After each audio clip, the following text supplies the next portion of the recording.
Heipä hei!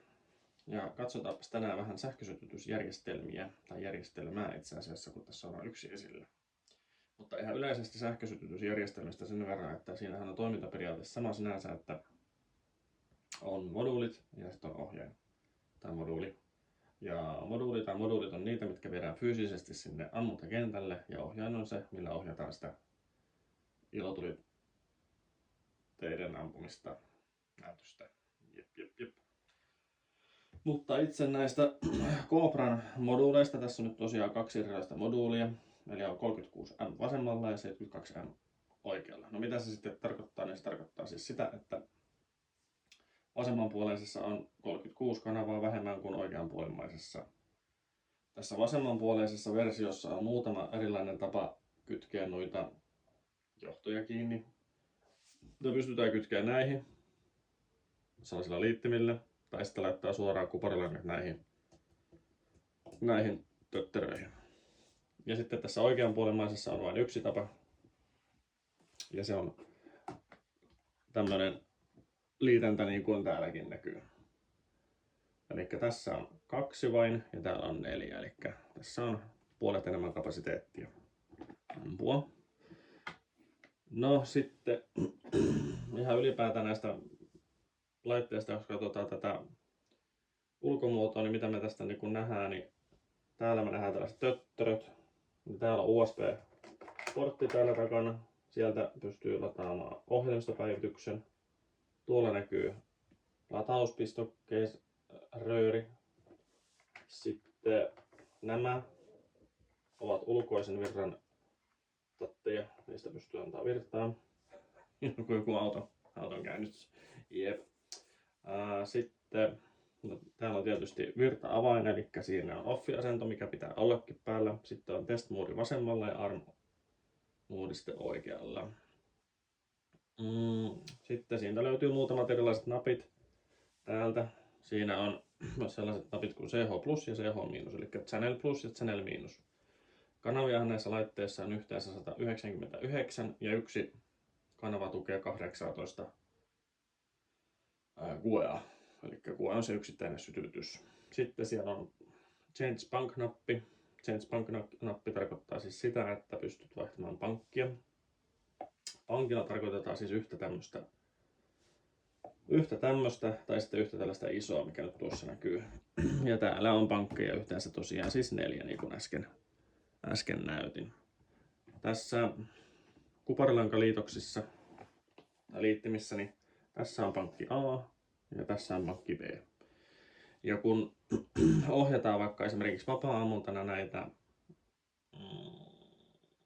ilotulitteita, niin sulla pitää olla oikea pankki valittu ja oikea kanava, niin sitten se tuote pystytään ampua taivaalle.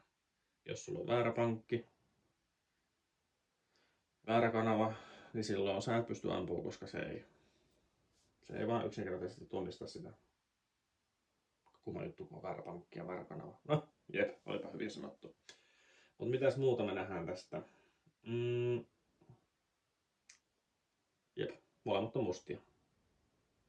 Ja antennit on tuolla tietysti. Ja tämä laite on siitä hyvä, että nämä vahvistaa toistensa signaalia, että jos toinen on lähempänä yleisöä, että se vaikka toimittaa etukenttää ja toinen takakenttää, niin se etukentän laite vahvistaa sen takakentän signaalia.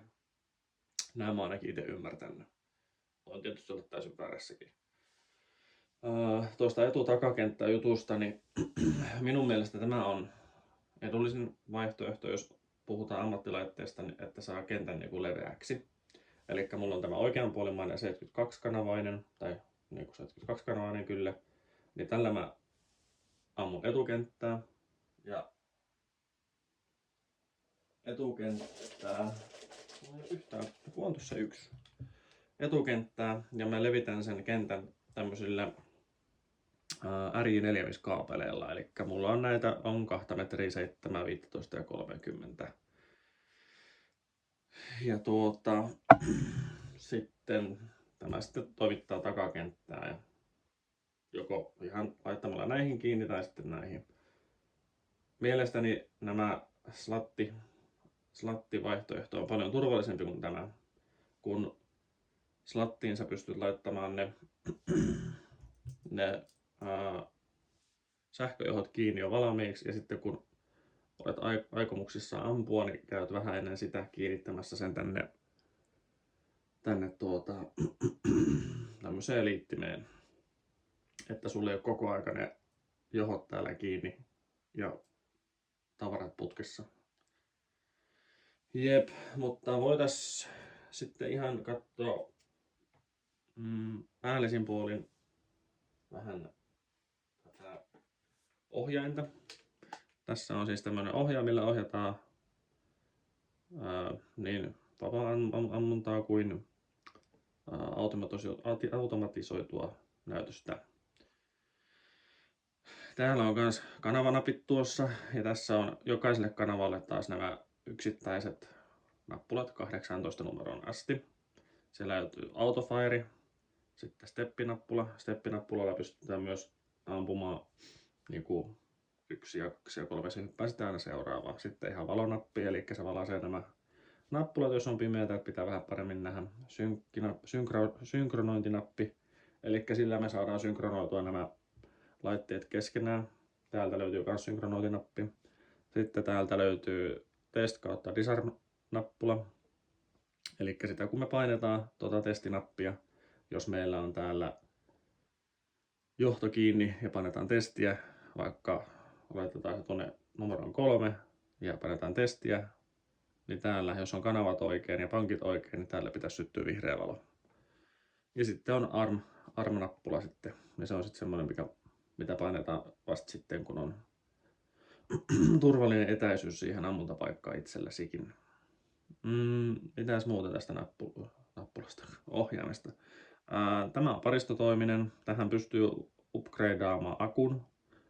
No, mä oon itse tyytynyt tähän paristoversioon. Ja tosiaan tuosta kun laitetaan virrat päälle, tuossa näkyy ohjelma, tai tuo käyttöjärjestelmä näkyy siinä aluksi, se 6.1.7. Ja sen jälkeen vilahti näytössä P9, se tarkoittaa niinku akun tai paristoiden varaustasoa. C00 tarkoittaa tällä hetkellä valittua kanavaa, eli siinä on 00 kanavaa ja tuolta kun painetaan CH plussaa, niin se vaihtaa kanavan ykköseksi. Ja niin kuin sanoin aiemmin, niin tässä tosiaan on 199 kanavaa, eli 199 kertaa 18, niin se on joku about 3500 yksittäistä sytytystä pystyisi ampumaan. Se on aika paljon. No sittenpä mitäpäs muuta. Tuolla on 0.1, niin se tarkoittaa sitä, että kauanko se yksittäisessä sytytyksessä syöttää sitä virtaa. Kun minä itse käytän noita pyramassalisia sytytysjohtoja, niin tuo 0.1 sekuntia on aivan riittävä siihen. Mutta sitten jos käytetään mennä sanat sekaisin välillä.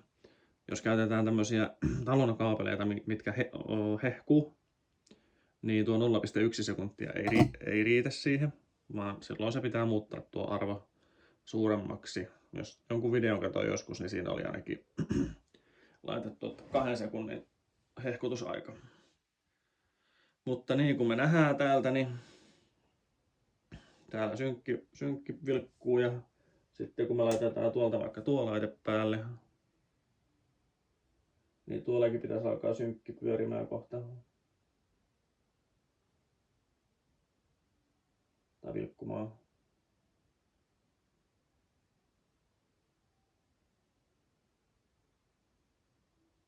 Tai sitten ei. En mä muista. Vähän vilkkuu se nyt. Hyvä. Joo. No katsotaanpas ihan sitten ihan käytännössä. Laitetaan sinut vaikka tuohon pötköttämään. Eli nyt meillä on tämä 36M tässä tällä hetkellä päällä. Ja me otamme täältä tämmösen kuparijohdon. Tai siis niin, sytytysjohdon, missä on kuparilangat esissä. Ja nämä kun laitetaan näille kaksinkerroin, niin se kosketuspinta on silloin suurempi. Laitetaan tuosta tuo nuo vielä kumminkin pois päältä. Laitetaan tämä kuparilanka tai kuparilangat nyt vaikka A-pankin kanavaan 7. Niin tästä tämä reunimmainen, niin tänne laitetaan toinen plussa ja toinen miinukseen. En tiedä sanoiko se jo, että sillä ei ole mitään väliä, että kumman sä laitat kumpaa, kun tämän laitteen toimintaperiaate perustuu oikosulkuun. Eli kun se syöttää virtaa, niin se oikosulku saa tämän esimerkiksi hehkumaan tai sitten pyromessallisen helmen sitten syttymään. Noin, nyt meillä on tuolla pankissa A, kanavassa 7, yksi lanka kiinni. Laitetaan täältä moduuli päälle. Täältä laitetaan ohjain päälle. Se tekee taas ne omat tsekkaukset tässä. Näin. Elikkä nyt meillä on tosiaan pankki A, channel 4. Vielä ei enää mitään, mutta kun me vaihdetaan tästä kanavalle 4, niin sieltä tuli paikka 7. On punaisena kuin vihreänä siellä, ja tuolta voidaan vielä kans kokeilla, niin teette ehkä siellä videossa näin, mutta mä näen täältä, niin tuo 7 vilahti tuolla vihreänä. Noin. Sittenpä me voidaan katkaista tästä virta ihan turvallisuussyistä, jos nyt olisi tuotteita kiinni. Otetaan tästä virrasta pois, samoin täältä, käännetään arm-asentoon. Odotellaan hetki. Tässä vaiheessa me ollaan tsekattu nyt kaikki, että kaikki kytkennät on oikein. Tässä hetkessä se 1. Me kipitetään sen hirveän kauas. Kipi, tsiki. Näin, nyt me ollaan saavuttu turvallisen etäisyyden päähän. Sitten me laitetaan täältä ohjaimesta virrat takaisin päälle. Eli nyt on tämä itse moduuli viritetty. Ja nyt me haetaan taas tästä ohjaimesta oikea kanava. Tämä nyt siis on vaan nyt vapaa-ammunnasta puhutaan. Täältä otetaan kanava 4. Siellä näkyy, että 7 on edelleen vihreitä. Joo, kyllä se videossakin näköjään vähän se näkyy. Hyvä. Ja sitten kun me painetaan tuosta arm, tuolla sitten vähän alkaa vilkkuu punainen. Näin. Ja nythän me ollaan valmiita sitten ampumaan tämä hehkulangallinen sähköjohto. Ja se voi alkaa ampua silleen, että painaa tuosta numeroa 7, niin jos kaikki on mennyt oikein ja on ymmärtänyt tai on oikein ymmärtänyt, miten tämä laite toimii, niin nyt sen pitäisi toimia. Let's test. Uhu! En mä aivan palikkaa olekaan. Jee. Noin. Ja sitten kun siellä välkkyy punainen, niin tarkoittaa sitä, että se kanava on tällä hetkellä, tai kanava QE on tällä hetkellä käytössä kesken. Miten sitä nyt ilmastaa? Noin. Sittenpä painetaan tuolta disarmia. Puks. Noin. Ja virrat pois. Se oli hänessä. Sitten tuolta otetaan kaapelit pois. Niin, sen verran piti puhua, että itse siis tykkään tästä pikaliintäntäversiosta enemmän kuin tästä kupariversiosta. Ihan siitä syystä, että kun Suomen sää on mikä on aika useasti kylmä, niin se, että saat näitä kuorimaan näitä kuparijohtoja siellä kentällä 10 asteen pakkasessa esimerkiksi, ja nämä on ihan turha kuvitellakaan, että saisi hanskat kädessä laitettua näihin niin sormethan siinä jäätyy. Ja ohkaiset hanskat kädessä, niin nämä kuparilangat tai quick plugit, eli nämä mustat tötteröt, pystyy myös laittamaan paikalleen. Tai sitten ne voi napsuttaa jo aiemmin tiettyihin vaikka kuluttajatuotteisiin sitten, että valmistelee sen vaikka johonkin laman päälle ja kuljettaa sen sitten sinne ammuntapaikalle. Joo. Sittenpä katsotaan tuo toinen laite tuosta. Tämä ei tosiaan mikään opetusvideo, vaan tämä on video siitä, mitä minä olen itse ymmärtänyt. Että turha kuvitella, että minä tässä opetan. Sitten laitetaan tästä luukku kiinni ja laitetaan sinut sinne jäähylle ja siitä näin. Onko se nyt siinä hyvin? Se on aivan loistava siinä. Noniin. No, tämä on vähän monimutkaisempi tämä laite minun mielestä. Tai no, ei se enää ole, mutta... Eli toimintaperiaate tosiaan on sama, mutta tässä ei niinku ole näkyvillä mitään. Et ne on kaikki täällä läpän takana piilossa. Täällä on samalla tavalla taas pankista ahan. Ja tällä kertaa pankkiin DNAsti. Joo. Sittenpä. Täällä vaan vaihtaa asentoon, kun jalat puutuu. Noin.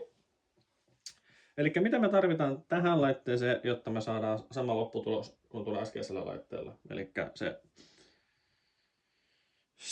tämä talon sytyttimen hehkulanka hehkumaan. Niin me tarvitaan siihen, tähänhän on monenlaisia osia. Ja tämä nyt on yksi niistä. Ei ole mun mielestä tämä ei paras. On niitä järkevämpiäkin malleja. Mutta tämä on yksi niistä. Eli me tarvitaan siihen tämmönen, mikä tämä on? Uros, tällainen adapteri. Sitten me tarvitaan tämmönen RJ45, eli nettijohtokaapeli haarotin tai muunin, vai miksi tätä nyt ikinä kutsutaan. Täällä on, käydään tää nyt läpi paikasta 1-6 ja no näette sitä kamerasta. Jep. Puhutaan siitä sitten kohta lisää. Se on vähän sekavaa. No ei se mitään, mennään eteenpäin. Eli tämä vaan napsautetaan tänne kiinni näin ikkäästi. Ja tämä, näkyykö se hyvin? Näkyyhän se ihan hyvin. Tämä sitten laitetaan tänne, nyt laitetaan se pankkiin A. Se painetaan tuo. Uppista kekkaa. Tämä ei ole tosiaan ihan kaikista paras tähän, että parempiakin on saatavilla, senhän mä mainitsinkin äsken jo. Mutta se on hyvä, että se mainitsee toisen kerran. No niin, nyt meillä on se siellä kiinni. Noin. Pitäisikö mun ottaa tätä kameraa alaspäin? Kato. Voi että kun on haitakin. Oi, tää käänny tuolla lailla.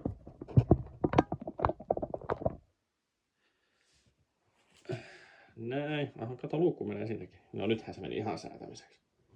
Laitetaan sitten tuohon. Näin. Noniin, jatketaan. Siinä pieni säätötauko. Sitten meillä on tosiaan tuolla kiinni, eli siellä on nyt se urosliitin ja sitten on tämä RJ45 haarotin. No sittenhän me tarvitaan RJ45 kaapeli. Ja mitä me sitten siihen kaapeliin laitetaan kiinni, niin siihen kaapeliinhan me laitetaan tämmönen niin sanottu slatti. Tämä on nyt 6-paikkainen slatti, eli tässä on 6 Quick Block liitännälle paikka. Yes. Ja laitetaan se vaikka tuohon paikkaan 1. Noin. Ja sehän meni siihen vallan mainiosti. Tämä on siis tosiaan 6-paikkainen, mutta siis tästä on mahdollista tehdä yhdestä paikasta vaikka 5.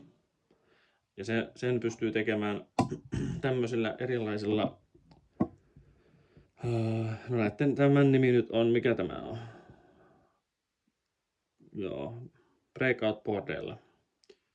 Jep, nämä on niinku Cobra omia. Tässä on ihan perus karvapersämalli, karvalakkimalli ja sitten on tämmönen,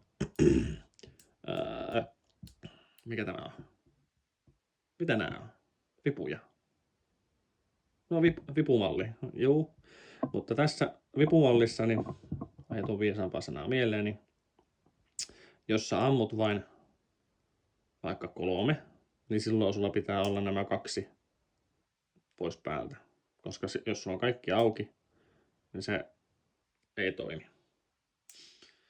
Jep, niin sä pystyt niinku yhdestä tuollaisesta tämmöisestä, missä tämä nyt on kiinni, niin ampumaan 5, mutta ne ampuu sitten samaan aikaan. Jep, no sitten asiassa eteenpäin. Eli meillä on nyt tässä tämä. Hei, milloin sä oot tolleen kääntynyt? Eihän tää nyt ollut ollenkaan reilu. Sehän meni hienosti, mutta ei se haittaa. Eihän se tolleen se mene kääntymään. No, käydäänpä uudelleen läpi. Elikkä joo, meinaan editoimaan kuin edes osaa. Mutta siis tässä on 2 tällaista erilaista versiota. Tässä on tällainen karvalakkimalli ja sitten on tällainen vipumalli, eli kytkinmalli. Ja tosiaan niin kuin aiemmin sanoin, niin jos ammutaan vaikka 3, niin täältä 3 päälle ja 3 pois, niin silloin se toimii. Jos sä ammut 3 ja sulla on kaikki päällä, niin se ei toimi. Jos sulla on 1 täältä kiinni ja täällä, niin sittenkään se ei toimi. Joo. Jep. No, mut sitten eteenpäin. Eli meillä on täällä nyt tämä Ari 45 haarutin ja sinne tuikataan. Noin. Kaapeli kiinni. Ja sitten me laitamme tähän myös kaapelin kiinni. Näin. Jep. Joo. Ja nämä on sitten hyvä kiinnittää nämä slatit johonkin, vaikka lauanpätkään on itse kiinnitellyt näitä. Noin. Sitten ihmetellään taas. Eli meillä on täällä taas tämä ohjain. Noin. Niin. Laitetaan taas täältä testi. Ja tuosta. Nyt alkoi vauvatkin kitisemään. Siellä onpa hienoa. Mulla meni edellinen video pilalle. Siitä tuli tosi hyvä. Tosi hyvä. Näin. Siellä on pankki A kanavalla 00. Ja sinne vilahtikin vihreä. Ja me voidaan myös täältä painaa testinappia. Ja jep. Siellä on vihreä. Elikkä. Sitten mä käännetään virrat taas pois päältä. Ja laitetaan armille ja taas kipitellään hirveän kauas. No niin, mulla on hitaat jalat, niin nyt mä oon vasta perille. Oho, nyt lähti avainkin irti. Täältä näin. Taas virrat päälle. Taas tehdään tarkistuksia. Noin, ja sinne tuli taas vihreä ja armilla ollaan. Ja sitten painetaan tuosta taas arma. Se taas vilkuttelee meille punaista. Noin. Ja sitten kun me painetaan täältä numero 1, niin täältä tämä pitäisi syttyä. Jee. Eli olen tästäkin jotakin ymmärtänyt. Semmonen. Tarkoituksena on hommata jossakin vaiheessa jonkinlainen lisenssi johonkin ohjelmaan, jotta saa tehtyä niitä automatisoituja näytöksiä sitten, mutta tällä hetkellä on tykittänyt menee vapaa-ammuntana.